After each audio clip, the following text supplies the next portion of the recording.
നമസ്കാരം. CPM നേതാക്കന്മാർക്കെതിരെ സംസാരിക്കുന്നത് ആരായാലും അവരെ വച്ച് പൊറപ്പിക്കില്ല. അതിപ്പോൾ സഖാക്കന്മാരാണെങ്കിൽ പോലും. ഏറ്റവും അടുത്തതായി വീണ ജോർജിനെതിരെ സംസാരിച്ചതിന്റെ ഭാഗമായി ഇപ്പോൾ CPM നേതാക്കന്മാർക്കെതിരെ ഉണ്ടായ നടപടി ഏറ്റവും ശക്തമായി വ്യക്തമാക്കുന്ന ഒരു നിലപാടാണത്. വീണ ജോർജിനെതിരെ സംസാരിച്ച സഖാക്കന്മാർക്ക് മുട്ടൻ പണി കിട്ടിയിരിക്കുകയാണ് എന്നുള്ള വിവരങ്ങളാണ് പുറത്തു വന്നിരിക്കുന്നത്. കോട്ടയം മെഡിക്കൽ കോളേജ് അപകടത്തിൽ ആരോഗ്യമന്ത്രി വീണ ജോർജിനെതിരെ വിമർശിച്ച് ഫേസ്ബുക്കിൽ പോസ്റ്റിട്ട നേതാക്കൾക്കെതിരെയാണ് ഇപ്പോൾ CPM നടപടി കൈക്കൊണ്ടിരിക്കുന്നത്. ഇരവിപേരൂർ ഏരിയ കമ്മിറ്റി അംഗം N രാജീവിനെ കമ്മിറ്റിയിൽ നിന്നും പുറത്താക്കിയെന്നാണ് വിവരം. വള്ളംകുളം ലോക്കൽ കമ്മിറ്റിയിൽ നിലനിർത്തിയിട്ടുണ്ട്. ഇലന്തൂർ ലോക്കൽ കമ്മിറ്റി അംഗം ജോൺസനെ പാർട്ടിയിൽ നിന്നും സസ്പെൻഡ് ചെയ്തിരിക്കുന്നു. 3 മാസത്തേക്കാണ് ഈ ശിക്ഷാ നടപടിയെന്നാണ് സൂചന. കോട്ടയം മെഡിക്കൽ കോളേജിൽ കെട്ടിടം തകർന്നു വീണ് അപകടമുണ്ടായതിന് പിന്നാലെയാണ് മന്ത്രിക്കെതിരെ ഇവർ ഫേസ്ബുക്ക് പോസ്റ്റിട്ട് രംഗത്തെത്തിയത്. കൊടുത്താൽ എവിടെ വേണമെങ്കിലും കിട്ടും എന്നതായിരുന്നു രാജീവിന്റെ പോസ്റ്റ്. മുൻ പഞ്ചായത്ത് പ്രസിഡന്റും CWC ചെയർമാനുമായിരുന്നു അദ്ദേഹം. കൊടുത്താൽ എവിടെ വേണമെങ്കിലും കിട്ടുമെന്നതായിരുന്നു രാജീവിന്റെ പോസ്റ്റ്. മുൻ പഞ്ചായത്ത് പ്രസിഡന്റും CWC ചെയർമാനുമായിരുന്നു. പോക്സോ കേസ് അട്ടിമറി പരാതിയിൽ CWC ചെയർമാൻ സ്ഥാനം നഷ്ടമായിട്ടുണ്ട്. വീണ ജോർജിന് മന്ത്രി പോയിട്ട് ഒരു MLA പോലും ആയി ഇരിക്കാനുള്ള അർഹതയില്ല. കൂടുതൽ പറയുന്നില്ല, പറയിപ്പിക്കരുത് എന്നൊക്കെയായിരുന്നു ജോൺസൺ ഫേസ്ബുക്കിൽ കുറിച്ചിരുന്നത്. പത്തനംതിട്ട ജില്ലാ കമ്മിറ്റി നിർദ്ദേശപ്രകാരമാണ് ഇപ്പോൾ ഈ നടപടി കൈക്കൊണ്ടിരിക്കുന്നത് എന്നാണ് സൂചന. ജൂണിലാണ് കോട്ടയം മെഡിക്കൽ കോളേജിലെ ആശുപത്രിയിൽ കെട്ടിടം തകർന്നു വീണ തലയോലപ്പറമ്പ് സ്വദേശിയായിട്ടുള്ള ബിന്ദു എന്ന് പറയുന്ന സ്ത്രീ മരണപ്പെട്ടത്. രക്ഷാപ്രവർത്തനം വൈകിയതിനാൽ 2 മണിക്കൂറിന് ശേഷമാണ് ബിന്ദുവിനെ കണ്ടെത്താൻ പോലും സാധിച്ചത്. കെട്ടിടം ബലക്ഷയത്തെ തുടർന്ന് അടച്ചിട്ടതാണെന്നും ആരും അവിടെ ഉപയോഗിക്കുന്നില്ല എന്നുമായിരുന്നു സ്ഥലത്തെത്തിയ മന്ത്രിയായ VN വാസവനും വീണ ജോർജും അന്ന് പ്രതികരിച്ചിരുന്നത്. ഇത് വലിയ വിവാദത്തിനിടയാക്കിയിരുന്നു. അതേസമയം മറുവശത്ത് സർക്കാർ സിസ്റ്റത്തിനെ പിഴവ് ചൂണ്ടിക്കാണിച്ച ഡോക്ടർ ഹാരിസും ഈ പറയുന്നത് പോലെ വലിയ പ്രതിസന്ധികൾ നേരിട്ടുകൊണ്ടിരിക്കുന്ന സാഹചര്യത്തിൽ ഡബിൾ സുരക്ഷയിൽ നടക്കുന്ന മന്ത്രി വീണ ജോർജിനെയാണ് കേരളക്കര ഇന്ന് കാണുന്നത്.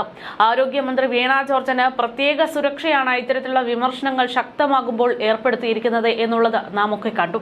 ആലപ്പുഴ DYSPയുടെ നേതൃത്വത്തിൽ 15 അംഗ പോലീസ് സംഘമാണ് മന്ത്രിക്ക് സുരക്ഷയ്ക്ക് വേണ്ടി വരുന്നത്. ആലപ്പുഴ നോർത്ത് സൗത്ത് സ്റ്റേഷനുകളിലെ പോലീസുകാരാണ് സുരക്ഷാ സംഘത്തിലുള്ളതെന്ന വിവരങ്ങൾ ഒരാഴ്ച മുമ്പ് പുറത്തു വന്നിരുന്നു. അനിഷ്ട സംഭവങ്ങൾ ഉണ്ടാകാതിരിക്കാനുള്ള മുൻകരുതലാണ് ഇത് എന്നും കൂടുതൽ ഉദ്യോഗസ്ഥരെ ഇതിനുവേണ്ടി വിന്യസിപ്പിക്കുമെന്നതൊക്കെ റിപ്പോർട്ടുകൾ ചൂണ്ടിക്കാട്ടി. അതായത് തെറ്റ് ചെയ്യപ്പെടുന്നവർ അല്ലെങ്കിൽ ഉത്തരവാദിത്വം കൃത്യമായി നിർവഹിക്കാത്ത ആളുകളെ സംരക്ഷിക്കാനുള്ള നിയമവ്യവസ്ഥയാണോ ഇവിടെ ഉള്ളത് എന്നുള്ളൊരു ചോദ്യം നിലനിൽക്കുന്നുണ്ട്. മന്ത്രിയാണെങ്കിൽ വിമർശനങ്ങൾ ഉണ്ടാകും, അത് ഏറ്റെടുക്കാനുള്ള സാഹചര്യം ഉണ്ടാകണം, അത് ഏറ്റെടുക്കാനുള്ള തന്റെ ഇടമുണ്ടാകണം, അതിന് മറുപടി എന്നോണം അല്ലെങ്കിൽ ആ വിമർശനങ്ങൾ മാറ്റിക്കുറിക്കാൻ വേണ്ടി നല്ല കാര്യങ്ങൾ അതിനു വേണ്ടുന്ന സാഹചര്യങ്ങൾ ഒരുക്കുക എന്നുള്ളതാണ് ഒരു മന്ത്രിയുടെ ഉത്തരവാദിത്വം.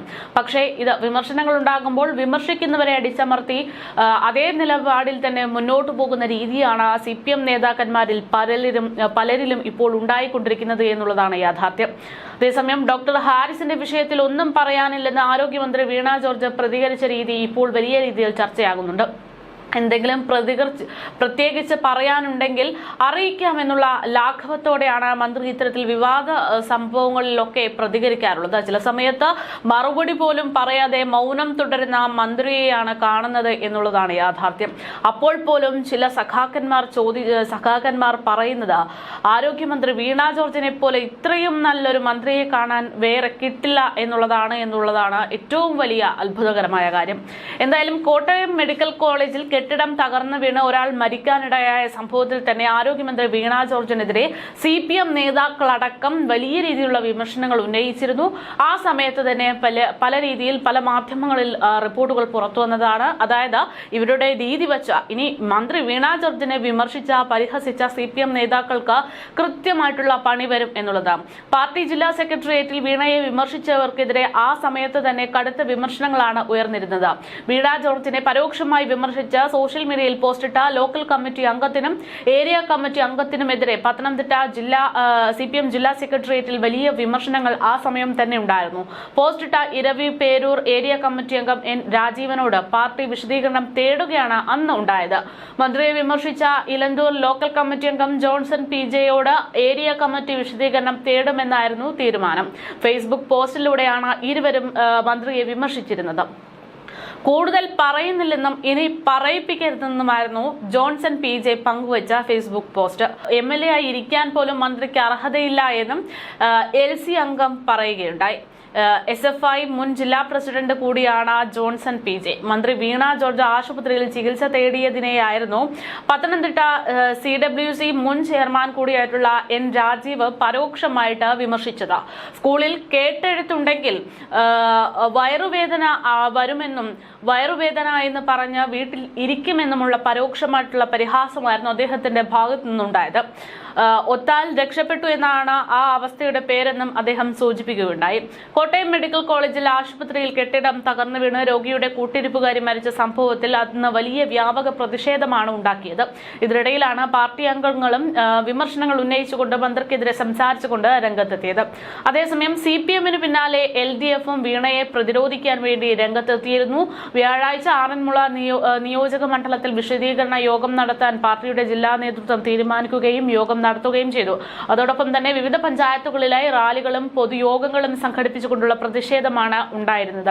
അതേസമയം പത്തനംതിട്ടയിൽ ആരോഗ്യമന്ത്രി വീണ ജോർജിന്റെ രാജി ആവശ്യപ്പെട്ട് സമരം നടത്തിയ യൂത്ത് കോൺഗ്രസ് നേതാക്കളെ വീട്ടിൽ കയറി അറസ്റ്റ് ചെയ്ത പോലീസിന്റെ നടപടിയും അന്നേറെ ചർച്ചയായതാണ്. ജില്ലാ general secretary Jithin J Ninan, Aranmula മണ്ഡലം പ്രസിഡന്റ് എദാൻ ജോർജ് എന്നിവരെയാണ് അറസ്റ്റ് ചെയ്തിരുന്നത്. അറസ്റ്റിലായവരെ റിമാൻഡ് ചെയ്യുകയും ചെയ്തു. പ്രതിഷേധത്തിൽ പോലീസും യൂത്ത് കോൺഗ്രസ് പ്രവർത്തകരും തമ്മിൽ വലിയ സംഘർഷമുണ്ടായ സാഹചര്യമായിരുന്നു അന്ന്. ആരോഗ്യമന്ത്രി വീണ ജോർജിന്റെ രാജി ആവശ്യപ്പെട്ട് യൂത്ത് കോൺഗ്രസ് ഉൾപ്പെടെ പത്തനംതിട്ടയിൽ അടക്കം വലിയ രീതിയിലുള്ള പ്രതിഷേധ മാർച്ച് സംഘടിപ്പിച്ചു. പക്ഷേ ഇവിടെ ഏറ്റവും വലിയ വിഷയം എന്ന് പറയുന്നത് സ്വന്തം പാർട്ടിയിലുള്ള ആളുകൾ തന്നെ മന്ത്രിക്കെതിരെ നേരിടുന്നത് അത് വലിയ രീതിയിലുള്ള അഭിമാനക്ഷതത്തിന് കാരണമായിട്ടുണ്ട് എന്നുള്ള രീതിയിലേക്കാണ് കാര്യങ്ങൾ വരുന്നത്. ആദ്യം ഒരു നിർദ്ദേശം അല്ലെങ്കിൽ ഒരു താക്കീതാണ് നൽകിയിരുന്നതെങ്കിൽ ഇപ്പോൾ അവരെ സ്ഥാനത്ത് നിന്ന് മാറ്റി നിർത്തുന്നതടക്കമുള്ള നടപടികൾ CPM കൈക്കൊണ്ടിരിക്കുകയാണ്. എന്തായാലും തെറ്റ് ചെയ്യുന്നവരെ അത് ചൂണ്ടിക്കാണിക്കുന്നവരാണ് കുറ്റക്കാരെന്നുള്ള രീതിയിലേക്ക് കാര്യങ്ങൾ പോയിക്കൊണ്ടിരിക്കുന്നു. ആരോഗ്യമന്ത്രി വീണ ജോർജിന് കനത്ത സുരക്ഷയൊരുക്കുന്ന സർക്കാർ അതിന്റെ മറുവശത്ത് സ്വന്തം പാർട്ടി നേതാക്കന്മാരെ പോലും വിമർശനം ഉന്നയിച്ചതിന്റെ പേരിൽ ഇപ്പോൾ മാറ്റി നിർത്തുന്നു എന്നുള്ള വിവരങ്ങൾ പുറത്തുവരികയാണ്. എന്തായാലും കേരളത്തിലെ നമ്പർ 1 ആരോഗ്യ മേഖലയെ തകർത്തെറിഞ്ഞുകൊണ്ടിരിക്കുന്ന മന്ത്രിയെ സംരക്ഷിക്കാനുള്ള നടപടി അത് എത്രമാത്രം ജനങ്ങളോട് കാണിക്കുന്ന ക്രൂരതയാണ് എന്നുള്ള ചോദ്യമാണ് ഉയരുന്നത്. കാരണം പ്രതിഷേധങ്ങൾ ഉണ്ടാകുന്നത് ജനങ്ങളുടെ സുരക്ഷയ്ക്ക് വിള്ളൽ സംഭവിക്കുമ്പോഴാണ്. ആ സുരക്ഷ ഉറപ്പുവരുത്തേണ്ടതിന് പകരം മന്ത്രിമാർക്കെതിരെ പ്രതിഷേധങ്ങളും സംസാരവും ഉണ്ടാകുന്ന ആളുകളെ അടിച്ചൊതുക്കാനുള്ള ഒരു നയം അതത്ര നല്ലതല്ല എന്നുകൂടെയാണ് പറയുന്നത്.